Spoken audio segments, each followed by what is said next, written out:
Science that can only be delivered by working collaboratively, respecting, valuing and using each other's insights and knowledge.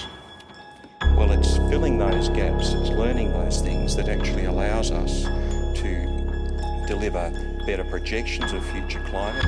Today we held our inaugural Antarctic Science Symposium here in Canberra, and we really had the intention of bringing together the policy makers, the decision makers and the scientists so that we're developing a science program that can directly inform their evidence-based decision needs.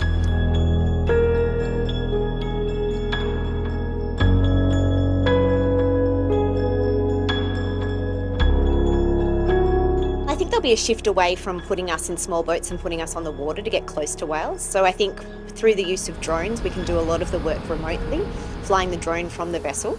And I think that adds an element of safer practice to what we do, and it's better for us, it's better for the whales. So I think drones will be a huge component of our work moving forward.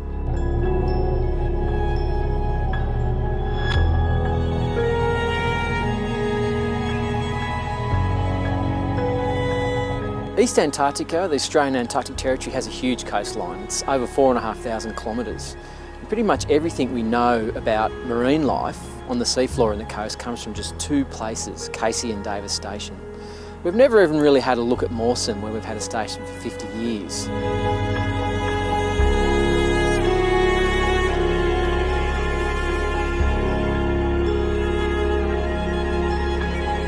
It's just a golden opportunity for exploration, and so I'm really enthusiastic about where we can go, what we can do in order to find the dragons. People always used to put on maps saying, "There be dragons." Well, let's go out and find them.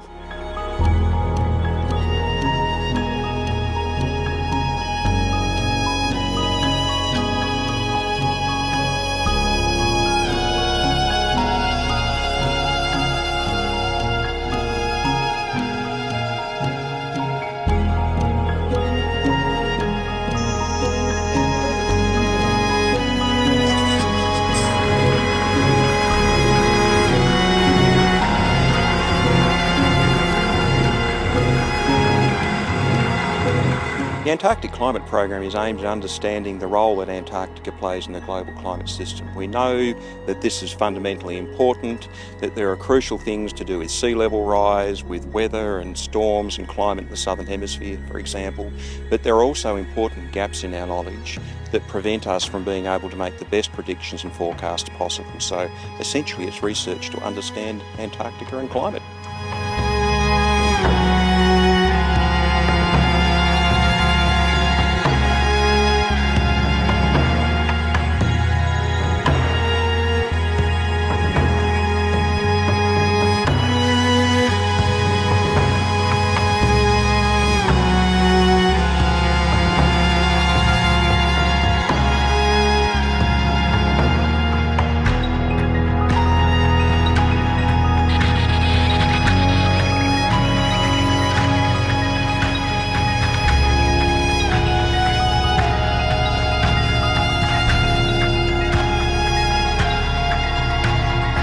Macquarie Island is such a story of environmental optimism, and it's really important that we tell these stories and that people understand that there is hope.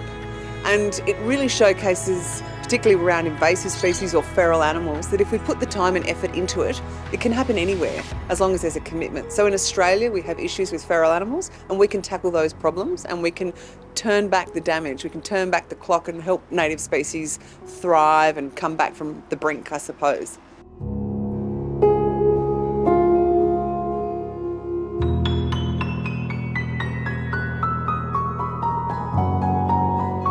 We need to understand much more about East Antarctica so that we can understand status and trends in how is the environment responding to climate change, what's happening to the biodiversity.